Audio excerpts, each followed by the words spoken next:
Glórias a Deus. Bom dia mesmo. E mais uma vez, eu, assim como você, podemos dizer, como o salmista Davi, eu deitei, eu dormi, eu acordei. Glória a Deus. 3 coisinhas, né? E há um motivo, porque o Senhor me sustentou. Querido Deus e Pai, autor e consumador de nossa fé, graças te dou por estar aqui com vida. Ainda mais nesse tempo desta pandemia, que mais de 200 mil pessoas já morreram aqui no Brasil. Obrigado porque o Senhor tem sido comigo, tem sido com a minha casa. Eu te louvo por isso. Que seja feita, Senhor, a tua vontade na minha vida, como na da minha família, como na daqueles que estão nos acompanhando, que estão nos honrando também e têm estado conosco aí às 5 da manhã. Aqueles, meu Deus, que no decorrer do dia têm acessado essa palavra, eu quero te agradecer. Que a tua bênção, a tua graça, a tua bondade, a tua benevolência, a tua benignidade venha sobre cada uma dessas vidas. A palavra do Senhor diz que a benignidade do Senhor, ela dura para sempre. Aleluia, aleluia, aleluia, aleluia. Teu servo Jeremias, ele disse que a misericórdia do Senhor, a bondade do Senhor é a causa de não sermos destruídos. Que o sangue de Jesus venha cobrir a minha vida, a minha família, como a daqueles que têm nos acompanhado.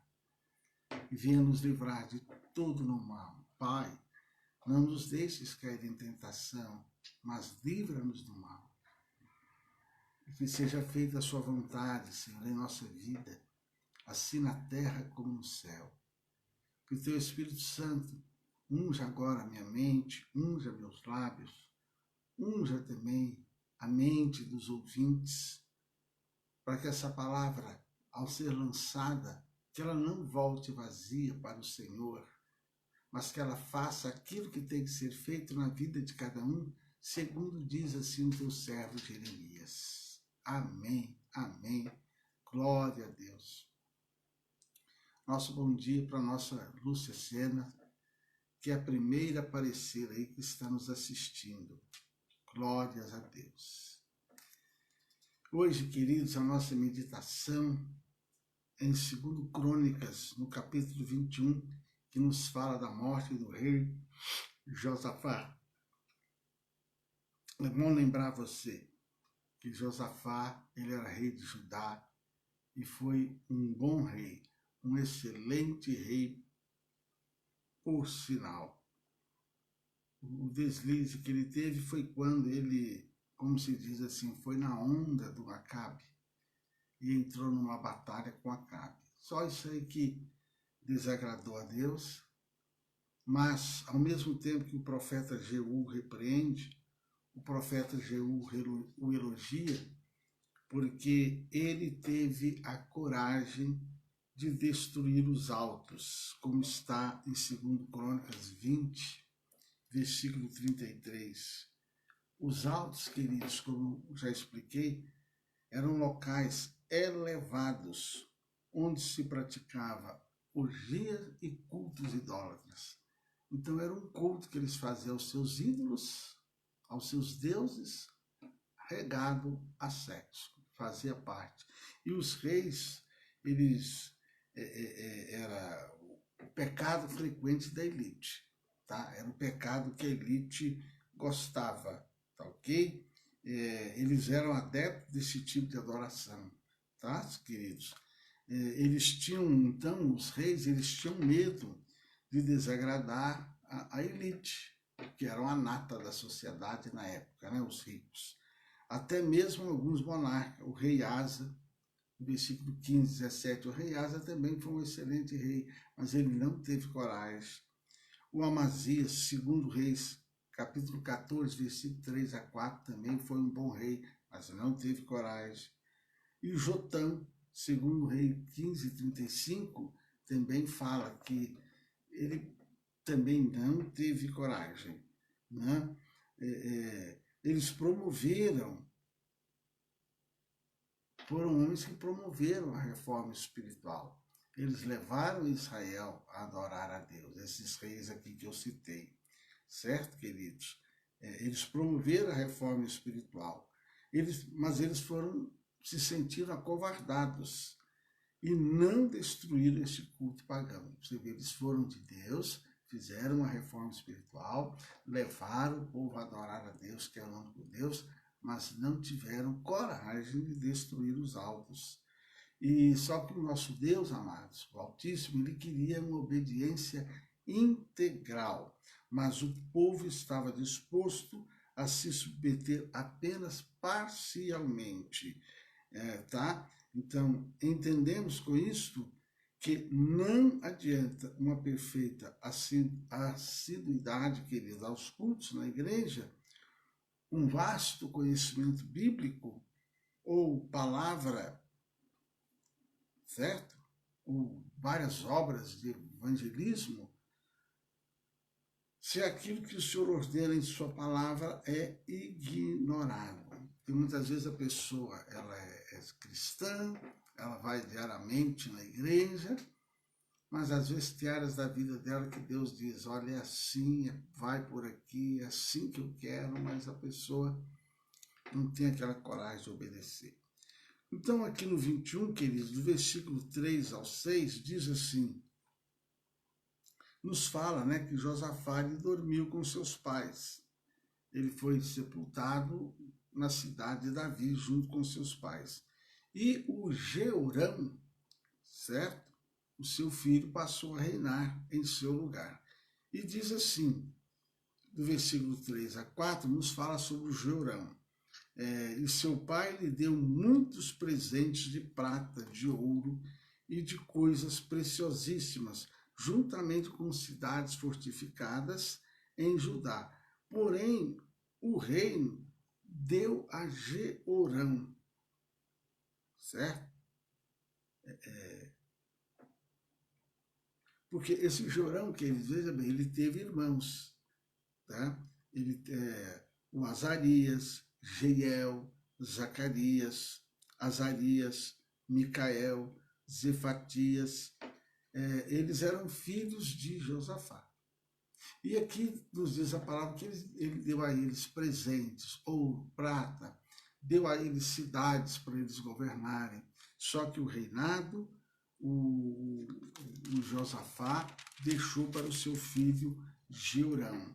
E subindo Jeorão ao reino de seu pai, e havendo-se fortificado, matou a todos os seus irmãos à espada. Oh, já começou, ai meu Jesus. Como também a alguns dos príncipes de Israel.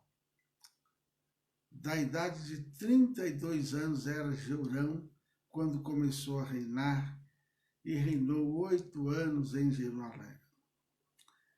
Andou no caminho dos reis de Israel, como fazia a casa de Acabe, porque tinha a filha de Acabe por mulher, e fazia o que era mal aos olhos do Senhor. Então você vê aí misericórdia, né, gente? Misericórdia. Ele teve um pai que foi um exemplo de rei.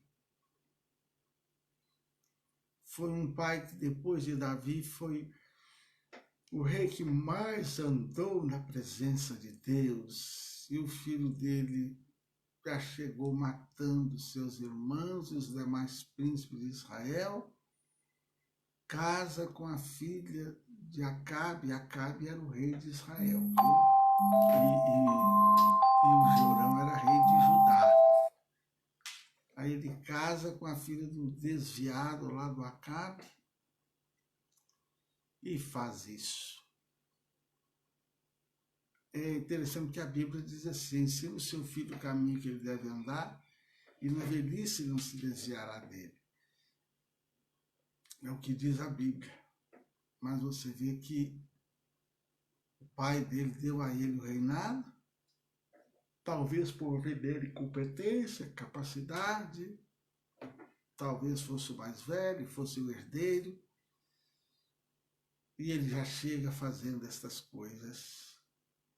Mas quantos pais, talvez que você conhece, que às vezes foi um bom pai, às vezes uma boa mãe, e às vezes os filhos, ou um dos filhos, de repente, traz angústia, traz tristeza. Eu acredito que às vezes você deve conhecer algum pai, alguma mãe desse tipo, né? Que tem aí essa, como muitos falam, né? Essa cruz, que acontece isso, né? Então, queridos, a gente está acompanhando a história bíblica, a gente até sente, a gente até fica triste em ler isso. O Jeorão, ele era genro de Acabe, mas olha, tem minha família que ele foi se meter, misericórdia, né? Reinou após a morte de seu pai Josafá. Este deixou para os 6 filhos riqueza, domínio sobre cidades fortificadas. Mas para o Jeorão, queridos, o Josafá era o seu primo, o Jeorão era o seu primogênito. Ele deixou o reino, que seria a lógica, né? Na linha de sucessão. Ganancioso pelo poder, o Jeorão, ele não seguiu o bom exemplo do pai. Se deixou influenciar pelos padrões de vida pecaminosos da sua esposa. Olha aí, casamento é algo sério. Ele deixou-se levar pelo caminho de idolatria, de pecado, de perversidade da sua esposa. Eu gosto muito de falar em casamento, é aquele detalhe, quantas pessoas que depois que casam muda, né? Olha, gente, e interessante essa mudança, eu sei que muitas vezes a mulher sofre, a mulher tem luta e dificuldade, mas na maioria das vezes o homem muda para o lado da família da mulher. Por quê? Porque a mulher, muitas vezes, ela tem uma facilidade de influenciar o homem. Eu não sei para as coisas certas, mas nesse tempo que eu sou pastor, parece que as mulheres têm facilidade de influenciar os homens quando é para as coisas erradas. Porque eu já pastorei mulheres que às vezes vão para a igreja, se convertem e nunca conseguem levar o marido para a igreja, né? Mas às vezes a mulher tirar o marido da igreja é mais fácil do que uma mulher levar o esposo para a igreja. É uma coisa interessante. É aquele detalhe, né, irmãos? A pessoa ela pode estar na presença de Deus. Ela se envolve com alguém que não está no caminho do Senhor. É uma coisa incrível. É mais fácil, às vezes, ele se desviar, afastar, do que, às vezes, ele trazer a pessoa para a igreja, para a presença de Deus. Então, ele seguiu o exemplo da sua esposa Atália. Quando Jeorão se tornou rei, assassinou seus irmãos. Para quê? Para ele ser o único herdeiro. A pessoa que é dominada pelo sentimento de cobiça nunca fica satisfeita. Aí é que tá, gente. A pessoa que tem isso no caráter, cobiça, nunca está satisfeita. Sempre vai querer algo mais, tá? A pessoa vai estar sempre insatisfeita. E pelo contrário, para atender aos seus impulsos, ela é capaz de roubar, de matar e comprometer a própria integridade em prol daquilo, queridos, que ela julga por merecer. 1 Timóteo 6,10 nos fala sobre isso, certo? Do versículo 12 a 17, então lhe veio um escrito da parte de Elias. Elias era o profeta, Elias era aquele profeta que não era brincadeira, não. Aquele profeta que não tinha medo, não. Então, olha, o Elias manda para ele um recado. Olha, dizia assim: assim diz o Senhor, Deus de Davi, teu pai. Porquanto não andaste nos caminhos de Josafá, teu pai, e nos caminhos de Asa, rei de Judá. Eu já te expliquei, porque o pai dele era Josafá. Mas como eles eram descendentes de Davi, eles eram chamados também de filhos de Davi. Por isso que Elias fala que você não andou nos caminhos do teu pai Davi, nem nos caminhos do teu pai Josafá, e nem o teu pai Asa, mas andaste no caminho dos reis de Israel e fizeste prostituir a Judá e aos moradores de Jerusalém, segundo a prostituição da casa de Acabe. Eis que o Senhor ferirá com grande flagelo ao teu povo. Tu também terás grande enfermidade, olha aí, gente, por causa de uma doença em tuas entranhas. Despertou, pois, o Senhor contra Josafá o espírito dos filisteus e dos árabes que estavam do lado dos etíopes. Ou seja, aqui, gente, o próprio Deus, ele coloca ali um espírito, ele suscita o espírito, a alma dos inimigos para ir contra ele. Estes subiram a Judá e deram sobre ele, levaram todos os bens que se achou na casa do rei, como também a seus filhos, suas mulheres, de modo que não deixaram filho algum, senão a Josacás. Queridos, não andaste, diz o Senhor, não andastes. Então, o profeta Elias, ele estava preocupado com a situação do reino do norte, com a situação de Judá. Então, ele mandou uma carta para o rei Jorão, repreendendo. Esta, irmão, seria o correto hoje em dia. Sacerdote repreender os governantes. Os profetas eram assim. Eles repreendiam o prefeito, eles repreendiam o vereador, o príncipe, o deputado, eles mandavam a carta. Esse é o correto, a gente profetizar. Olha, esse prefeito tem que cair, olha, esse governo tem que ser abençoado, olha, tem que cair aí, entendeu? Até isso é uma autoridade, que muitas vezes hoje a igreja não tem usado, os profetas não têm usado. Mas o profeta ele tem que profetizar, esse governo vai cair, esse governo vai ser abençoado, aquele lá tem que cair. Então, era assim que o Elias agia. Ó, cara, você vai cair, o inimigo vai vir contra você, vai te destruir, vai arrebentar com você, porque você não está em obediência ao Senhor. Então, ao se casar com a filha de Acabe e Jezabel, ele escolheu seguir as práticas pagãs delas, porque a mulher dele era que nem a sogra dele, uma mulher ímpia, má, perversa, que sempre queria mais, certo?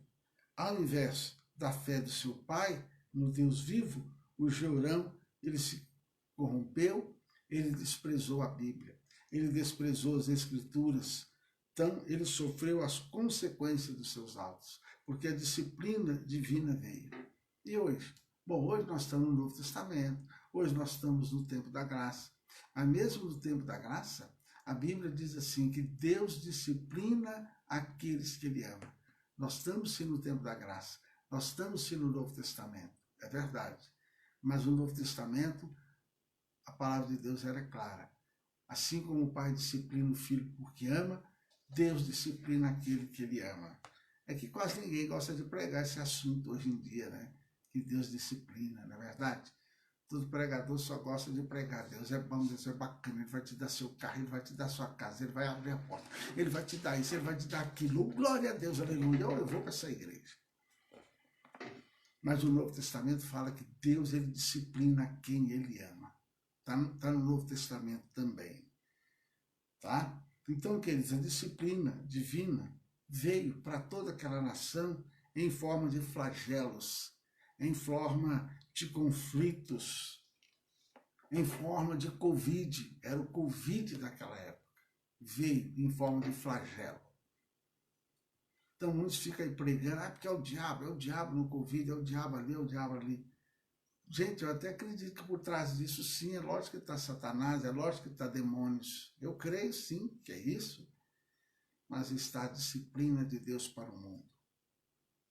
A disciplina de Deus para o mundo, a disciplina de Deus para a nossa vida de servo de Deus, para a gente se posicionar, para a gente se voltar para o Senhor.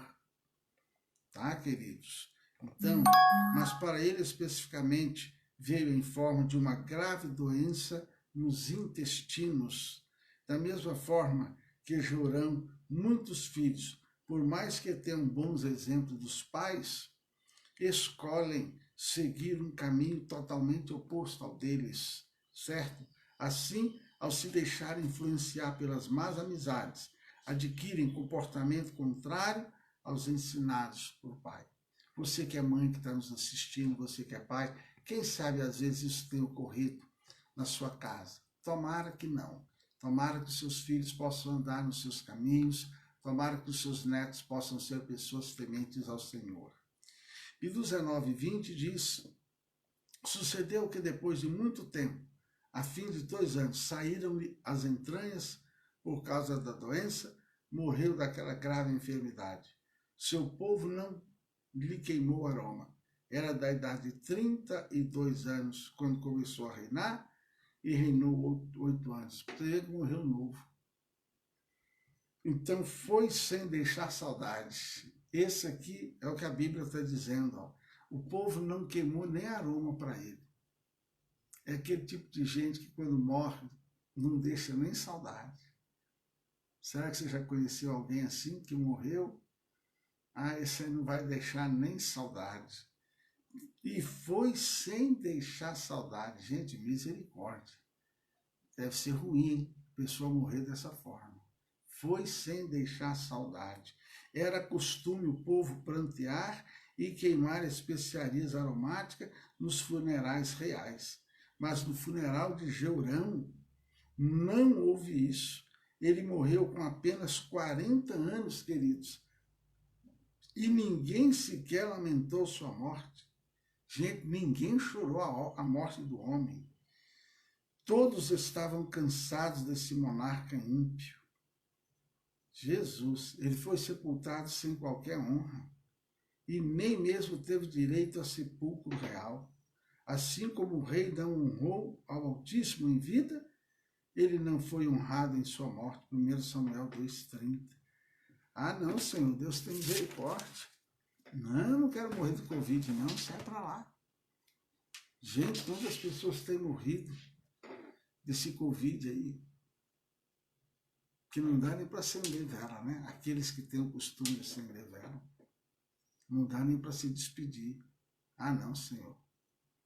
Tem misericórdia. Eu sei que um dia eu vou morrer. Mas livra-nos desse Covid. Sangue de Jesus tem poder. O rei Josacás morreu. Era costume o povo chorar. Colocar aromas. Nem isso ele teve direito. Ah, não, Senhor, tem misericórdia. Dá-nos uma morte boa. Em nome de Jesus, né, Lúcia? Dá-nos uma morte boa. Sangue de Jesus. Querido Deus e Pai, eu te agradeço por este dia que o Senhor fez. Eu te agradeço por esta manhã. Eu te agradeço, meu Deus, por essa palavra. Que essa palavra venha nos despertar. Abençoa minhas filhas, abençoa meu genro, abençoa meus netos. Abençoa minha descendência, meu Deus, que toda a minha família venha andar na tua presença, que meus filhos nunca deixem teus caminhos, que meus netos que também estão sendo criados na tua presença, que nenhum deles jamais deixa os seus caminhos, que quando eu tiver bisneto, trisneto, talvez não vou estar aqui mais, mas que a minha descendência sejam de homens e mulheres de Deus, sejam de pessoas tementes a ti, Pai. Sejam pessoas que te adorem em espírito e em verdade. Que na minha família jamais venha faltar tangedores. Que na minha casa jamais venha faltar profeta. Jamais venha faltar pregador da tua palavra. Se bem que eu creio que a vinda de Jesus está à porta. Maranata, Maranata. Meu Deus, o rumo que esse mundo está chegando. Oxalá que o Senhor venha logo. E leve a mim e toda a minha casa, porque o Senhor é Deus, o Senhor é bom. Este mundo está se estreitando a cada dia no caminho do mal, no caminho da perversidade. Mas o Senhor promete, como guardaste a minha palavra, eu te guardarei da grande tribulação que há de vir sobre a terra. E a gente vê que já estamos nos princípios de dores. Meu Deus, então que o Senhor use de compaixão, use de graça, de misericórdia, de benevolência, não só comigo, mas com toda a minha casa. Assim também com as tuas servas que estão nos acompanhando às 5 da manhã. Honre elas e a sua família. E todos aqueles que vão ouvir essa palavra na íntegra, Deus. Porque tem aqueles que curtem, mas nunca assistem, nunca ouvem. Meu Deus, essa palavra vai ficar no canal Lelis. Não porque eu queira aparecer, mas para que o teu Espírito possa levar pessoas a assistir, ouvir essa palavra, e que essa palavra não volte vazia, que pessoas cheguem ao arrependimento, aceitando a Jesus como Senhor e Salvador. Se algum desviado ouvir essa palavra, que ele possa voltar para ti, de arrepender dos pecados e que o Senhor venha receber. Assim eu peço, assim eu creio. Eu oro pela cura, eu oro pela saúde agora das enfermidades dos teus filhos. Livra-os. Se algum está de disciplina, que o Senhor mova as tuas mãos, que ele ouça essa palavra, se arrepende, volte para o Senhor, porque a tua palavra fala que o Senhor é tardio em irar-se. Tua palavra fala que o Senhor é bom, que o Senhor é o Jeová Jiré, aquele que provê, que o Senhor é o Jeová Rafá, aquele que cura, é o Jeová Tsidkenu, aquele que age com justiça, que o Senhor é o Jeová Shalom, aquele que nos dá paz. Eu abençoo, e que o amor de Deus Pai, a graça do Senhor Jesus Cristo, a comunhão gloriosa do Espírito Santo, seja com todos vós hoje e sempre. Amém? Daqui a pouco eu vou gravar também aí na página da Quadrangular Templo da Luz, tá? Um beijo no teu coração. Bom dia mesmo.